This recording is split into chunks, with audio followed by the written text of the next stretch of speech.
Kemarin di media sosial saya ada yang bertanya apakah negeri ini akan menjadi lebih baik kalau dipimpin oleh TNI. Saya ingin mengatakan begini, siapapun yang menjadi pimpinan di negeri ini, baik itu TNI, Polri, para cendekiawan, para rohaniawan, Indonesia tidak akan menjadi lebih baik. Tidak akan menjadi lebih baik selama kedaulatan rakyat dibegal oleh partai politik. Jadi negeri ini yang merusak itu adalah partai politik. Partai politik menjelma menjadi kerajaan-kerajaan orang-orang tertentu. Dan mereka memperdagangkan kedaulatan rakyat di tingkat elit itu. Ini ada satu contoh yang perlu mungkin kita adopsi dari Amerika. Di Amerika itu yang namanya pejabat publik. Ingat ya, di Amerika yang namanya pejabat publik itu takut sekali sama media maupun rakyat.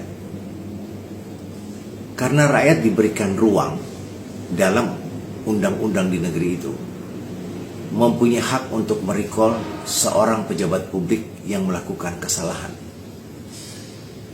Di Indonesia yang berhak melakukan recall itu adalah partai politik, ketua umum partai.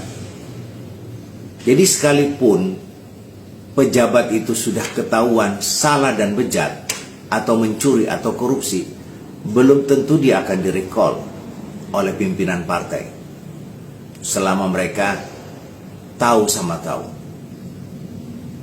Kalau di Amerika, begitu Anda melakukan sebuah kesalahan, rakyat punya mekanisme yang disediakan oleh semacam KPU-nya yang ada di sana. Itu mengajukan atau mengusulkan bahwa pejabat tersebut harus diganti. Dan proses itu berlangsung untuk mengganti pejabat yang bersangkutan. Di Indonesia tidak begitu. Jadi tidak ada yang takut pada rakyat. Yang mereka takut itu ketua umum partai. Karena undang-undang mengatur bahwa ketua umumlah yang mempunyai atau Dewan Pimpinan Pusat Nasional mempunyai hak untuk merecall anggota DPR atau pejabat publik. Yang tidak bisa diberhentikan oleh rakyat di Amerika itu hanya satu. Ada mekanisme sendiri, yaitu presiden.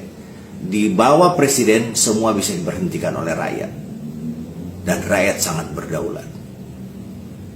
Anda bayangkan ya, kalau misalnya ini kejadian di depan mata kita, diperguncingkan oleh publik kasus Pertamina dan menyeret nama-nama orang terkenal dan pejabat publik.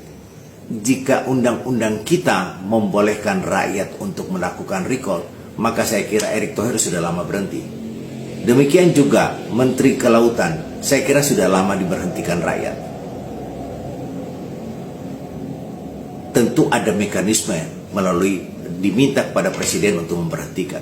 Tapi kalau presiden tidak memberhentikan, maka presiden bisa diimpeach oleh parlemen.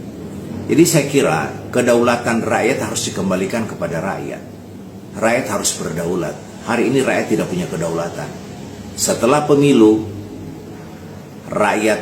suara rakyat dibegal, kemudian suara rakyat ini mereka perdagangkan atas nama koalisi.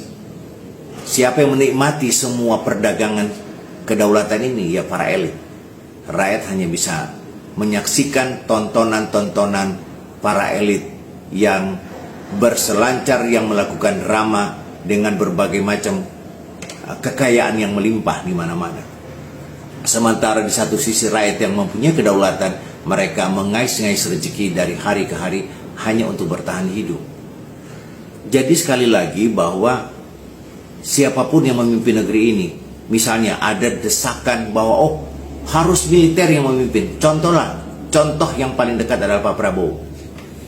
Jika Presiden Prabowo tidak berhasil untuk melakukan revisi undang-undang kepartaian, undang-undang partai politik, maka saya yakin Pak Prabowo juga akan disandra, Pak Prabowo juga akan tersandra, dan Pak Prabowo tidak bisa memperbaiki negeri ini menuju Indonesia lebih baik. Ini persoalannya adalah persoalan mendasar kita adalah dengan hak rakyat yang dibegal oleh partai politik. Jadi percuma buat kita melakukan dikotomi antara militer dan sipil. Bukan itu persoalan yang mendasar. Itu ada isu lain yang dimana ada kekhawatiran kelompok-kelompok masyarakat sipil jika akan terjadi militerisasi di negeri ini. Tapi ini ada hal yang lebih mendasar. Bisa saja nggak terjadi. Partai-partai politik ini akan semakin kuat posisi mereka jika mendapatkan dukungan dari militer, dan ini sangat berbahaya.